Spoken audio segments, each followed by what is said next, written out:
Are there times in your life when you couldn't stand in front of a mirror and look at yourself? Are there moments when people could compliment you, but you would feel like they're mocking you? And are there moments when you lost so much, or is there a time in your life when you lost so much, but you had to come out of it bolder and stronger and thrive in that situation? Comment down below and tell us, even as we discuss about love, loss, and self-esteem. I only knew what I'm carrying. I don't know what will happen. And for a very long time, I kept going to church. But hiyo time yenye nimeanza ku add weight, the baby bump imeanza ku show, was when I really knew who showed love, genuine love.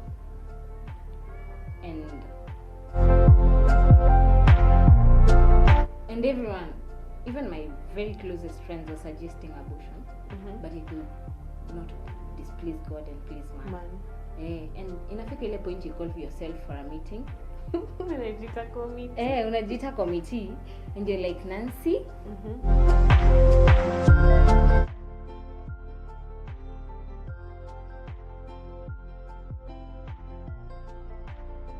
How are you, my people? Welcome back to Madolla Melo Time. And if you're new here, karibu tena sana and feel part of Madolla Melo community. Today it's about love, loss, and self-esteem. And our guest for today is the one and only Nancy Sereti. She's going to be our guest for today's show, and we're going to learn a lot. Please stick to the end because you don't want to miss a thing. And before we start, I think it will be proper for you to say something little about yourself so that our viewers can get to know who is with us. I'm Nancy Sereti. I'm a Jesus follower, a strong lady, and a beautiful one. Ish, okay. Yeah. I wish I could have a point in my life, like I can say that about boldly. I'm a beautiful lady. Okay. Niko karibu. Niko karibu. Amen. Guys, we're going there. When you're hatujafika huko, we are going there. By the end of this show, takuwa najiintroduce, I'm a beautiful lady. So today we're talking about love, loss, and self-esteem. I know in life you have had different experiences. You've also had different experiences. Zenye, you can relate to today's topic. Yeah, very many. You have many. Yeah, so as we'll be sharing, feel free to talk about any, or if you want to be particular in any, it's also your choice. But yeah, but at the end of it, we get something from it, and I believe you're going to. Yeah, Cindy? Yeah, that's true. Yeah, so when we talk about love, is there a time, you know, some of us, you've never like experienced love, or someone out there, we've never noticed what love is. Like we've never felt like we have this support system. Is there a time in your life, any only feel I am loved, like with this support system I can cling to, be it someone in particular or a group? I don't know. Yeah, very many times. I've received love. I've been showed love by my friends. Shout out to your friends. Shout outs. I'll give the shout outs later. But yeah, I have very close friends who've really shown me true love. Si ile upendo tu ya kusema, you know, love can be shown in very different ways, but mostly love is what leaves a mark. Love felt is what matters. So love is not just saying it. You have to leave a mark. Yeah, it has to leave a mark. Like Christ left a mark. Yeah, it has to leave a mark. For me, it has to leave a mark. Love has to leave a mark. Okay. Yeah, so I've experienced love and I've given out love. After many way feel. We are friends. Anyway, feel, And you also get kuna point where the people whom you love, inafika point when I could disappoint. Sijui they forget the good times you guys shared, the much you had to sacrifice for the love that you guys share. And inafika point when I could disappoint. People have me by the way, I've had disappointments in life. Like saying gonna trust issues. Like my trust issues. Like I don't trust people easily. Rarely. I rarely, because of those whom I thought loved me. Like wali overturn vegetables mpaka you're like what? Like you knew them sale. So I don't know if to some point when you may express like the love, the market left. Was there a time when you will feel like, man, I didn't expect this from this person? Yeah. Because there's a time in my life they meant so much. Yeah, there's a time. I'll be specific. It was in 2019. I'm a sanguine. Yeah, true. So I have very many friends. But in 2019, I don't know where they all went to. What are you So- doing, Linda? I don't know. I don't know Tell where, us. I don't know where they went to, but we thank God anyway. So, in 2019, God blessed me. I think I'd call it a blessing. God blessed me, and I conceived. Wow. Yeah, I was pregnant. And it was a safe journey through the pregnancy. But being a believer, and should I say a church goer? A church goer. I don't know. Church goer inakaa. Ni mwenye tu anaendanga. Anaendanga church kutembea. Okay, Like. not a church goer, let me say a believer. Yeah, believer. And a strong member in a community, a church community. So Yeah. this community like was among the people who showed you love at some point it was among the people who showed me love before 2019. Yeah, before 2019. Okay. So it was conceiving outside wedlock. I got pregnant outside wedlock. It was a very tough journey, I must say. Just imagine. Yeah, and so hapo ndio penye people turned. Watu waligeuka, those who were your friends, they left. You know, And the deceiving process started. That was where I knew people who are real friends. And just friends. Just feel like wale wenye walikuwa tu hapo for the sake wajulikana kitu mimi ni best tena. I was a very strong member kwa church yetu. And I used to sing in the youth group, the church choir. She has a nice voice. I think one time we'll do a song together. You know, I was ule member active church. Anything imetokea, some cooking needed, I'm there. Anything needed, I'm there. Any activities, I'm always there. So it's like almost everyone in church knew you. Yeah, everyone in church knew you. So it reached 2019, ndio hiyo na sister yetu amefanya nini? Amepata ball. Right. Wow. Before that, like, did you have fears? Usually, like, okay, we need to fears. I don't know if other ladies have fears, like, in case something like this happens. Like, how? Like, did you ever prepare yourself? I never did. But for any Seventh-day Adventist girl, we always have such a fear. Yeah, true. I am. Like, I'm like, what? Didn't artificial wapi? Hiyo ndio ile time unatamaningi milima ikuje kufuniki. You know. Ama tu kitu happen will disappear. But yeah, so I got pregnant up around February. But with the body I had, mimba iko inaonekana. It started showing when I was up month 7, you know. Oh yeah, it took some time. It took some time. Sijui you were lucky. I was sailing ile yenye mtu anakuambia, "Hey Nancy, you've put on some weight." And I'm like, we thank God. But deep down, you know, like, Kai, if they only knew what I'm carrying, I don't know what will happen. And for a very long time, I kept going to church.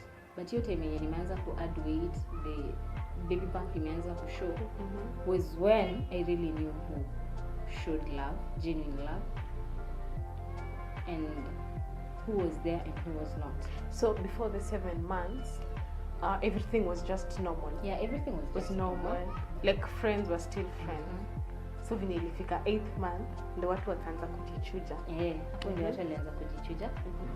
It reached a point that I could not even sing with the choirs because I was seen as a, should I say, outcast. No, people felt like they can't relate with me.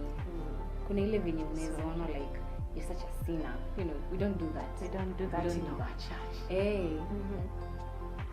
And such times I think I only remained with a very few friends. So let's countable, say, very countable. During that experience, the first thing you lost was friends. Yeah, the first thing I lost was friends. Then respect. I lost respect. Like respect from the church members, your relatives, even from the community, you know, or people around you. Mtu I expect that you could also do this. That. People will meet me and see you failed us. Then I was like, it may happen. Siwezi change. But before then, I also had issues with accepting myself. You have to weigh. Should I keep this baby and face everything, or should I just brush it off? But I think this is a thought that usually comes to many ladies. Yeah. Maybe there's someone out there say they're battling with the same in mind. Someone is like, guy, I just got pregnant, and the people in my church, when I look at my aunties and uncles, my neighbors, I don't think I can do this. Like, what can you tell such a person? Because for you, you decided. Like, there was that fear, there was that thought of, I should just do away with this and forget. What I've always lived with was, I can't please man and displease God. Amen. That's a very powerful principle. Though, kuna ile two thoughts zenye zilikuwa zinakuwa pumped. And everyone, even my very closest friends, were suggesting abortion, but it could not displease God and please man. And inafika ile point you call for yourself for a meeting. Unajiita committee and you're like, Nancy, hii tulijiingiza na tutajitoa tu. So I sailed through the pregnancy journey safely. But so we were at 7 months. Yeah, I was at 7 months. Ikafika point yenye I'm now supposed to deliver. You know, I had to, normally you have to attend all the clinics, the baby preparation, nini. And it reached the point yenye I was supposed to now book for a C-section in any hospital because the baby alikuwa ameanza na births instead of starting with the normal delivery, the head. And it was really hectic where I had to go to very many hospitals seeking help, but each and every hospital ilisema that was really risky. They called it high risk. They called it high risk. So what did they want you to do? I don't know. Like you've gone really to hospital, like doctors, Jamie. Like you've gone to hospital, alafu what do you remember? This is a high risk. I can't. Like, what do you want someone to do? I remember this. Even a day, I went to Kenyatta. I went to book for a C-section. Hiyo day nilikuwa nimetoka Pumwani. Pumwani told me the theater is full. So mimi ndio huyo mpaka wapi? Kenyatta. And the doctor asked me, wewe mwenye unatembea hivi vizuri, unataka C-section ya nini? Enda home, ukishasikia hizo ma pains, you just come. And I was left helpless. I turned to all at my that time, friends. like, were you alone as you were going to the hospital? No, I was with a friend called Nancy. And my mom. Then nilizunguka sana, by the way, I won't lie. But it reached a point yenye nilifika after nimerudi home. That was when I was referred to Machakos General. So immediately I just took a trip to Machakos General. Kufika huko, remember I'm just carrying a normal baby like all the other women. Kufika huko, it's just that the positions differ. So kufika Machakos General, they did all the normal things, scan, baby whatever, listening to the heartbeats, and it was all normal. So the doctors were in a massage, then the baby turned. It really back. Wow. Aligeuka vizuri. Then Wow, wewe ulifeel aje at that point? Zina hivi umekuwa ukizunguka Nairobi mzima. I felt relieved. Ushaipumu ile hoya. Hey, Fuchs finally. Fuchs.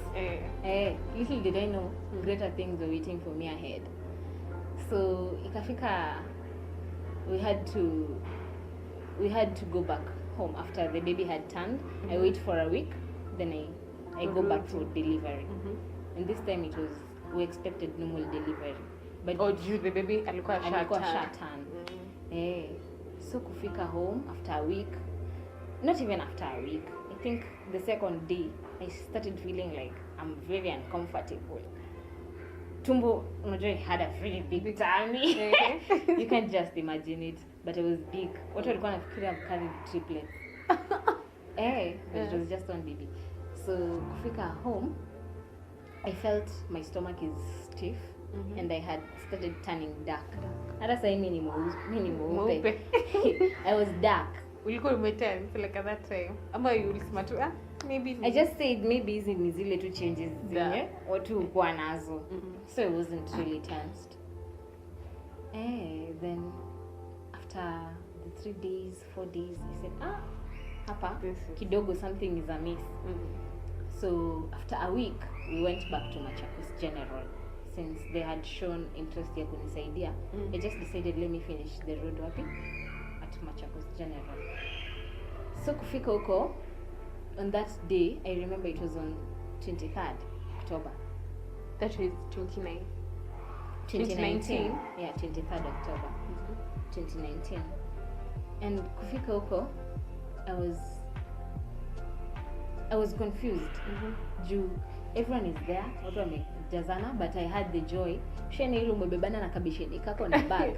Exactly, you're like finally I'm going to get my baby. You're going to have something good, something that will give you joy. And that day, walinifanyia scan. The first doc who did me a scan was not a real doctor. Alikuanga alikuwa amekuja tatu. Intern.